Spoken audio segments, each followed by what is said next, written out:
If you're thinking of renovating your kitchen, I'm going to share some of my trend-setting thoughts to help you do it and think way out of the box. I want you to start off by thinking kitchen cabinetry in your kitchen renovation. It should be the focal point, should be almost the number one thing you think about, but doesn't have to be so traditional, right? We don't have to do all one type of cabinet or all one color or wood versus painted. I want you to think about mixing and matching because that is the moment.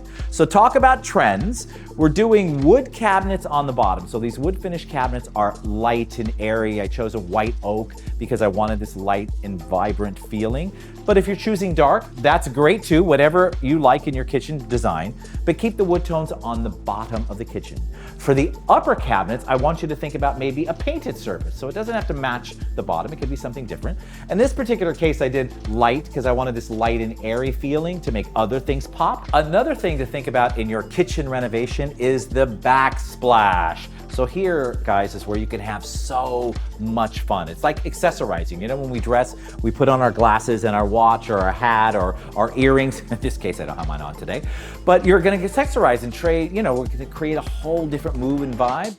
Same thing is gonna happen in the backsplash. So in this particular case, I did this bright red. It's actually the color's Diablo, and it has a 3D effect because we did flat and then we did these custom ones that kind of make it 3D and pop because I like movement. And this particular client loved color, so that's why I chose this red. But it's really fun. Everything else kind of dies away. The red pops forward, so think about that when you're choosing your backsplash. Interesting things to pop and interesting colors. Talk about accessorizing. This hood was a labor of love.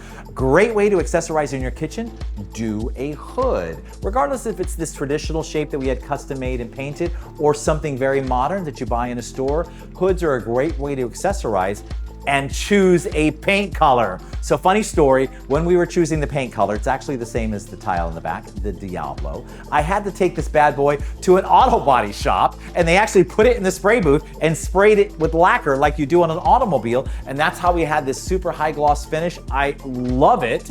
So a great way to accessorize your kitchen, do a painted hood, pick out a really badass color, and put it up. Talk about mixing and matching materials. We took that to a whole nother level in this kitchen island. So we have our Decton high performance materials that we did for the countertop, and then we integrated this gorgeous Italian walnut butcher block with this really beautiful curve on the end. But I gotta tell you a little secret. This came to be by pure accident. So when we were cutting this, the actual design was to have this material, this stone material, come out and curve. But we were finding out in the high compression materials, it's a little tricky to cut curves. And then all of a sudden I thought, well, you know what? I wanted to put a butcher block on the end over here. Why not create this island piece in a curve with this beautiful Italian walnut? And I chose that specifically because I love the flames. And when this ages, it's going to look, mwah, très magnifique. It's going to look gorgeous. So remember, it's mixing and matching your cabinetry faces, whether it's wood or color. Then it's accessorizing with your backsplash hood and even your appliances. And third is mixing and matching materials on your island or countertops, wood and stone together. And those are your best trending tips for kitchen renovations.